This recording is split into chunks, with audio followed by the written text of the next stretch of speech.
নমস্কার আমার প্রিয় বন্ধুরা, ওয়েলকাম টু মৈত্রেয়ী ব্লগ। আজকে আমি তোমাদের কাছে নিয়ে এসেছি এঁচোড়ের কোপ্তা কারি। এই এঁচোড়ের কোপ্তা কারি তোমরা নিশ্চয়ই বাড়িতে করেছো বা খেয়েছো, কিন্তু আমি কিভাবে তৈরি করছি এই এঁচোড়ের কোপ্তা কারি তোমরা নিশ্চয়ই ভিডিওটা প্রথম থেকে শেষ অবধি দেখতে থাকো। ভিডিওটা ভালো লাগলে নিশ্চয়ই একটা সাবস্ক্রাইব করতে ভুলবে না। যারা এখনো সাবস্ক্রাইব করেনি তাদেরকে আমি করতে অনুরোধ জানাচ্ছি, আর যারা করেছে তাদেরকে আমি ধন্যবাদ জানাচ্ছি। এই এঁচোড়ের কোপ্তা কারি খেতে গেলে গরম গরম ভাতের সঙ্গে তো খাওয়া যাবে, এছাড়া পোলাও ফ্রাইড রাইসের সঙ্গেও খেতেও কিন্তু খুবই ভালো লাগবে। তোমরা নিশ্চয়ই এই ভিডিওটা প্রথম থেকে শেষ অবধি দেখতে থাকো। শুরু করছি আজকের রেসিপি এঁচোড়ের কোপ্তা কারি। এখানে এঁচোড়ের কোপ্তা কারির জন্য এঁচোড়গুলোকে কেটে নিয়ে ভালো করে ধুয়ে পরিষ্কার করে সেদ্ধ করে নিয়েছি নুন হলুদ দিয়ে। এর সঙ্গে দুটো আলু দিয়েছি। এই দুটো আলু দিয়ে ভালো করে আমি মেখে নেব। এই ম্যাশার দিয়ে মাখতে পারি বা হাত দিয়েও মাখা যাবে।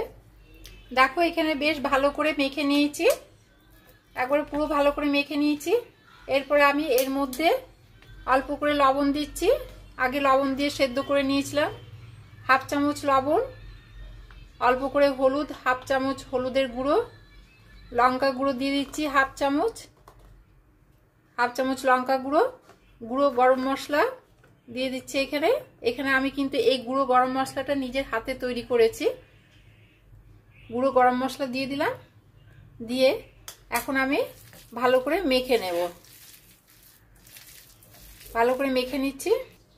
এখানে 1-2 চামচ দিয়ে দিচ্ছি। এটাকে আবার ভালো করে আমি মেখে নেব। ভালো করে মেখে নিয়েছি। এরপরে এই যে বলের আকারে গোল গোল করে শেপ করে নেব। এভাবে পুরোটাই বলের আকারে গোল গোল করে শেপ করে নিচ্ছি।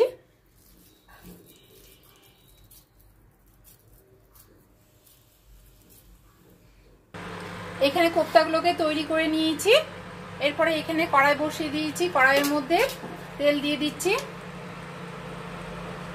তেলটা গরম হলে এগুলো ভাজতে শুরু করব। তেল গরম হয়ে এসেছে। এরপর একটা একটা করে ছেড়ে দিচ্ছি।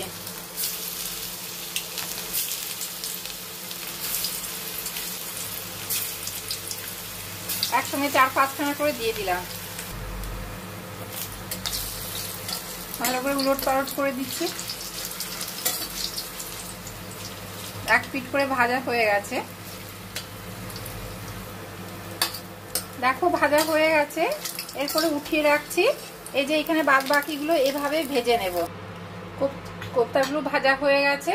এরপরে এই কোপ্তা ভাজার তেলের মধ্যে আমি জিরে ফোড়ন হাফ চামচ দিয়ে দিচ্ছি। ফোড়নটা একটু বেশ ভাজা ভাজা হবে। ফোড়ন হয়ে গেছে। ফোড়নের মধ্যে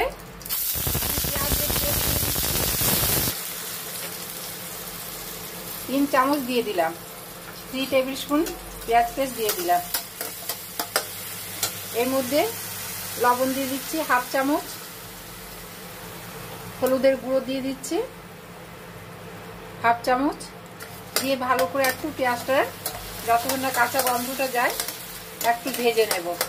এরপরে এর মধ্যে একটা গোটা টমেটো কুচনো দিয়ে দিলাম। এরপরে এর মধ্যে 1 চামচ আদা পেস্ট, 1 চামচ রসুন পেস্ট দিয়ে আবার ভালো করে নাড়াচাড়া করব। শুকনো লঙ্কা গুঁড়ো 1 চামচ দিয়ে দিলাম। দিয়ে অল্প করে এই মশলার মধ্যে জল দিয়ে দেব।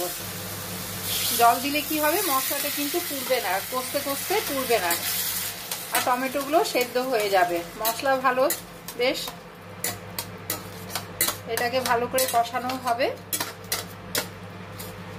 হাফ চামচ মিষ্টি দিয়ে দিচ্ছি। দিয়ে আবার মশলাটাকে ভালো করে কষে নেব। মশলা কিন্তু কষানো হয়ে গেছে, মশলা থেকে তেল বেরিয়ে এসেছে। এরপরে এর মধ্যে জল দিয়ে দিচ্ছি 1 কাপ।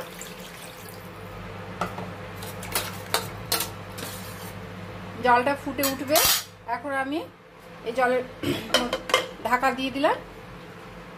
2-3 মিনিট হয়ে গেছে। 2-3 মিনিট পরে আবার খুললাম। দেখো ঝোল ফুটে উঠেছে গ্রেভিটা। এর মধ্যে এরপরে এই যে কোপ্তাগুলো, ভাজা কোপ্তাগুলো ছেড়ে দিচ্ছি। আমার ভিডিওটা কেমন লাগছে তোমরা নিশ্চয়ই কমেন্টে জানাবে। হবে এর মধ্যে অল্প করে এই যে টক দই দিয়ে দিলাম। গরম গরম ভাতের সঙ্গে পোলাওয়ের সঙ্গে খেতেও কিন্তু ভালো লাগবে। Pulao fried rice. এখন 2-3 সেকেন্ড ঢাকা দিয়ে রাখছি। 2-3 সেকেন্ড হয়ে গেছে, দেখো ফুটতে শুরু করেছে। এরপরে উপর থেকে গরম মশলা গুঁড়ো দিয়ে দিলাম। এই গরম মশলা কিন্তু আমি নিজের হাতে তৈরি করেছি, তাই দোকানে কেনার মতন দেখতে নয়। এরপরে এখন আমি আবার 1/2 চামচ ঘি দিয়ে দিচ্ছি। খেতে কিন্তু দারুণ লাগবে, তোমরা নিশ্চয়ই বাড়িতে একবার বানিয়ে ফেলো।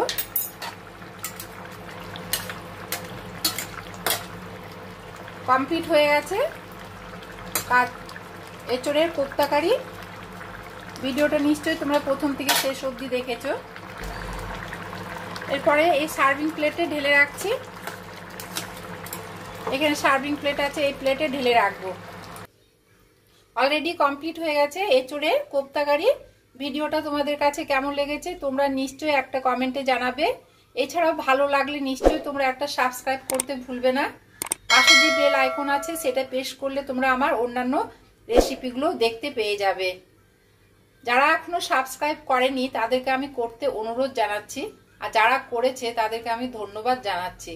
আজকে এই পর্যন্ত, পরের রেসিপি নিয়ে আবার তোমাদের কাছে ফিরে আসবো।